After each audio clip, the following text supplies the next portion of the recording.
জায়গাটাকে অপূর্ব দেখ।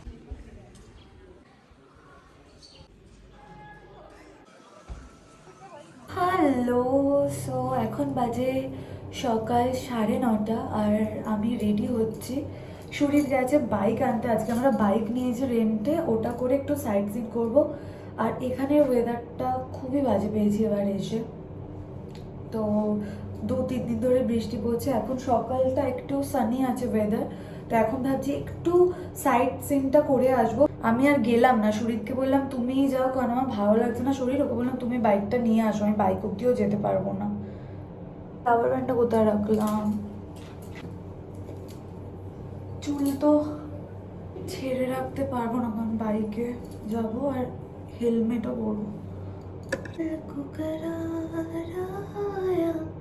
तुझ में प्यार आया, पहली पहली बार आया ओ यारा। ও গড সরি, এত বাজে গান গিয়ে তোমাদের গানটা খারাপ করলাম, বাট কি করা যাবে, একটু গাইতেই হবে। গান গান যারা পায় না তারা কি গান গাইবে না? গাইবে। চলো, আমার go to hair style, most comfortable and go to hair style একটা পনিটেল। লাস্টে আমি যা কিছু হেয়ার ফেয়ার কিছু যাই করি, লাস্টে গিয়ে পনিটেলটাই বাঁধি। এটাই আমার কমফোর্টেবল জোন, পনিটেল আমার ভালো লাগে, আমার টাইট করে বেঁধে রাখতে। আর আজকে আমি আই মেকআপটাও একটু ডিফারেন্ট করেছি, মানে আমি এখান দিয়ে এইটা করি না, বাট এখন করেছি, জানি না ভালো লাগছে কিনা, জানি আমি কি ভালো লাগে। ওকে চলো গাইস, একেবারে কোথায় যাচ্ছি আজকে খুবই ছোট, মানে খুব ডিটেলে কিছু নেবো না, একদম যেখানে যাচ্ছি একটুখানি ওই জায়গা দেখাবো, খুব বেশি লেন্দি করবো না ব্লগটা। চলো টাটা বাই। এই যে এই বাইকটা রেন্টে নেওয়া হয়েছে, অ্যাভেঞ্জার। সুরিদারও একটা অ্যাভেঞ্জার আছে, এটা অ্যাভেঞ্জার 220। আর আমার হেলমেট কোথায়? দেখি আমার হেলমেটটা। ও ভালো, ঠিক আছে গাইস, দেখি কোথায় যাব আজকে। কোথায় যাবো আজকে? আগে রুমটেক মনেস্ট্রিটা আগে প্ল্যান হচ্ছে যাওয়ার, তো সেটা আগে যাই দেখি। এটা আমাদের ব্রেকফাস্ট বা লাঞ্চ দুটোই বলতে পারো। সুরিত এখানে ওর জন্য নিয়েছে চিকেন থুপ্পা, আর আমি নিয়েছি চিকেন মোমোস, যেটা একদম দার্জিলিং স্টাইল মোমো যেটা বলে, স্টিম মোমোস। প্রচণ্ড ভালো খেতে ছিল, and the chutney was really authentic. মোমোসগুলো যথেষ্ট গরম ছিল, এবার পাহাড়ে গেলে আমি দেখেছি ঠান্ডায় গরম গরম খাবার খেতে না মানে একটা আলাদা ভালো লাগে, কারণ গরম হয়ে যায় শরীরটা তার সাথেও। তো I was really enjoying the food. খাওয়া কমপ্লিট করে আবার জার্নি স্টার্ট করলাম টুয়ার্ডস রুমটেক মনেস্ট্রি। সো এই জায়গাটাতেই রুমটেক মনেস্ট্রি, এখানে পারমিশন করে নিতে হলো, কার্ড দেখাতে হলো। আর এখান দিয়ে গাড়ি বাইক যাওয়া অ্যালাউ না, ওপর থেকে আসছে ওটা ওপরে, তো আঙ্কেল বাঙালি বলে আমাদের অ্যালাউ করে দিল, থ্যাংক ইউ। রুমটেক মনেস্ট্রি কিন্তু এশিয়ার একটা বৃহত্তম মনেস্ট্রি। আর এই ডান দিক দিয়ে সোজা গিয়ে সুরিত বাইকটা ফার্স্টে পার্ক করলো, তো মেন মন্দিরটা একটু অন্য সাইডে, সেটা আমি তোমাদের দেখাচ্ছি। জায়গাটাকে অপূর্ব দেখো। এই দিকটা দিয়ে সোজা গেলে মনেস্ট্রিটা পড়বে, আর পেছনে তো যেটা তখন দেখালাম ওটা হচ্ছে ওখানে বাইকটা পার্ক করলো, একটা নালন্দা ক্যাফে রয়েছে ওখানে।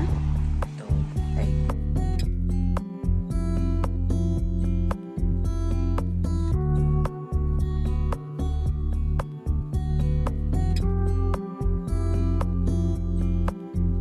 মনেস্ট্রিতে এসে গেছি। কি বিভৎস সুন্দর জায়গাটা, আর অনেকটা বড় এরিয়া নিয়ে। মেন গেটে এন্ট্রান্সে ওদের বলছিল ভিডিওটা অ্যালাউ নেই, বাট ভেতরে পুরো নিতে পারি ভিডিও।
সবটায় খুব সুন্দর সুন্দর জিনিস আছে।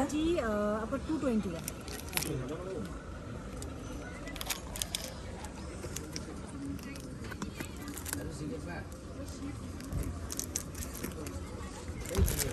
রুমটেক মনস্ট্রি থেকে সোজা এসে গেছিলাম গণেশ স্টকে। তো এখানে বাইরে দেখলাম এত সুন্দর সুন্দর জিনিস বিক্রি হচ্ছে যেগুলো তোমরা গিফট পারপাসে নিয়ে যেতে পারো সবার জন্য। তো আমিও কিছু জিনিস নিচ্ছিলাম, নেওয়ার ছিল, আর এসে একটু খিদে পাচ্ছিল, তাই জন্য বেছে নিলাম ফ্রুট চাট। তো সুরিত এখানে ম্যাঙ্গো খাচ্ছে। এটা গণেশ স্টকের মন্দিরের ভেতরে যাওয়ার আগে ঠিক তার অপোজিটেই রয়েছে এখানে একটা জুলজিক্যাল পার্ক। আর আমরা যখন গেছিলাম ঠিক তখনই ওটা বন্ধ হয়ে গেছিলো, তাই আমরা আর ভেতরে ঢুকতে পারিনি। তো চলো এখন মন্দিরের ভেতরটা ঢুকে দেখি।